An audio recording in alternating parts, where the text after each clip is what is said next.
Hey everybody, this is Devendra Hardawar here from VentureBeat. We're looking at the latest camera from Lytro, the Lytro Illum, and I'm here with the founder. How's it going? Hi, I'm Ren Ng, the founder of Lytro. We're here with the Lytro Illum, our next second generation camera. It's a light field camera. It has a completely different kind of sensor that captures fundamentally richer data than you get with conventional 2D cameras. And there's a bunch of software to bring out new capabilities that are impossible without light field technology. It looks a lot different than the first one. It very much is. This is targeted at a group of creative pioneers, as we call them. These were folks that were very excited about the first product and that wanted to find a level of quality that ratcheted up to what they were trying to deliver in terms of the artistic potential. So what we've done here is we have a huge step up on the sensor capability. This is a 40 megaray light field camera. The first one, for contrast, was 11 million rays. We have a totally custom design lens. It's 30 to 250 millimeter equivalent. It's f2 across the whole range, so it has a tremendous amount of creative range. And there's enough horsepower in here to power the camera for light field processing in real time. I'll show you a bit of that as well. It's a Snapdragon 800 processor, so That's we're right. seeing that in a lot of phones and tablets now. Yeah, this is essentially top of the line amount of mobile processing, but now in powering a light field device. Wow. So let me show you a picture that we just took here, and then I'll show you how we shot it. So this is a shot. We're in reviewing the camera first. A review mode on the camera. So this is a picture that we took with some of the things that you have here at the VentureBeat office. And you can see that it's focused originally onto the background of this tin can. You can refocus onto the picture frame here, or all the way into this box in the foreground, including some of this text. This kind of picture, let me show you kind of how we take it. So this picture is one that, with the first camera, many people were excited to try to explore visual storytelling in this kind of a way. And it's three-dimensional composition, which is very different than 2D composition. And folks that were familiar with depth of field were able to pick this up and understand how to do it from the camera. And one of the things that we wanted to help them to do was to optimize this three-dimensional composition, to optimize this three-dimensional space in which you have refocusing, perspective shift, the sense of immersion. And also to help people that were getting into light field photography for the first time understand this and get comfortable with it more quickly. So one of the things that we have in the camera that is totally unique is to use all of this computational horsepower and this amazing new sensor, and we call this a depth assist. So if I turn this on, Let me get in closer here. what you see here is it's a color coding of the screen in real time, so that you can sense the color. So let me see, if I change the focus here, this is essentially showing that all of the color parts that are in green here are within this compositional range, this three-dimensional range. But the box in the foreground that we see here, this cigar box, is out of that range.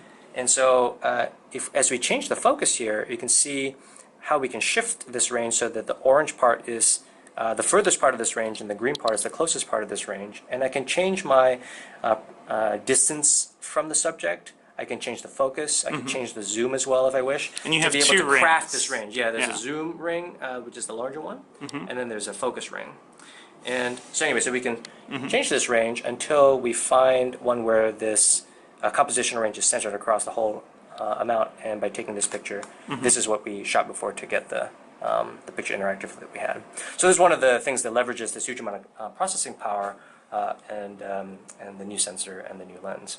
Nice. It's still very simple design, a minimal number of buttons, and a lot of things being driven through the touchscreen, which we think makes a lot of sense given the modernization of design that we see through touchscreens. And there's an articulating screen as well, so that if you want to be able to shoot, at macro. What are the specs of the lens?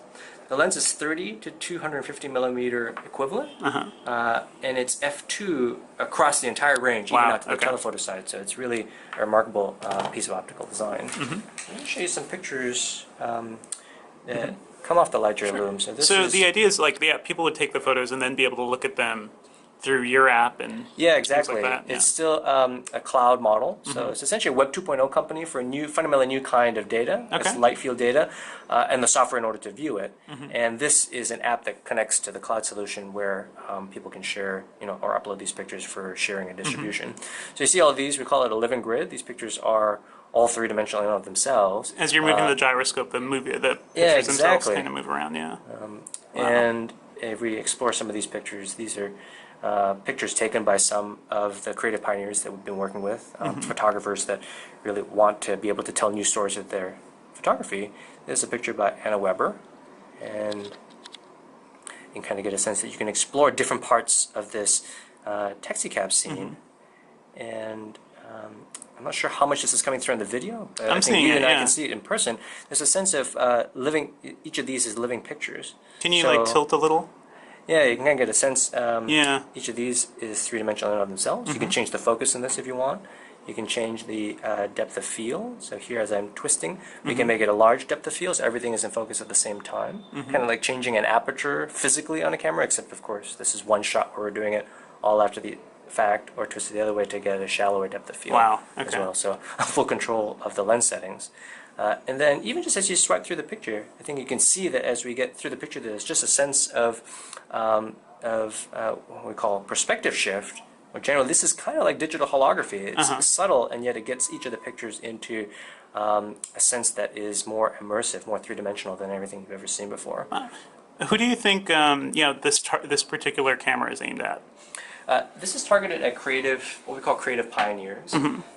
We think these are people that really responded to the first product in a way that was, wow, this is amazing technology, and what we want to use it for is to advance the artistic possibilities that they were trying to do creatively before that. And so, we were talking about this story before when film photography went from black and white to color. For some people, they said, well, photography has been black and white for 60 years. There's a timelessness to this, or something that feels right about this. And we're not really sure what this color photography is about. And then there were, conversely, I think many people that were really excited about the new creative possibilities in that space to be able to tell the stories that were missing, either from an emotional perspective, certainly from a chromatic perspective, to make those kind of pictures, like for example, a field of flowers that has color, is not told in the same way through black and white photography as it could be with color photography. And so I think that the opportunity to do that, to take new technology and tell those creative stories through new artistic avenues, that's what defines what a creative pioneer is. Gotcha. So those are people that will be, I think folks will be really excited about the Lytro Illum. And what's the pricing and availability? It's $15.99, and it's going to be available starting April 22nd. People can come to lytro.com and pre-order it there, and it'll be available shortly thereafter. Cool. Thanks a lot. Thank you very much.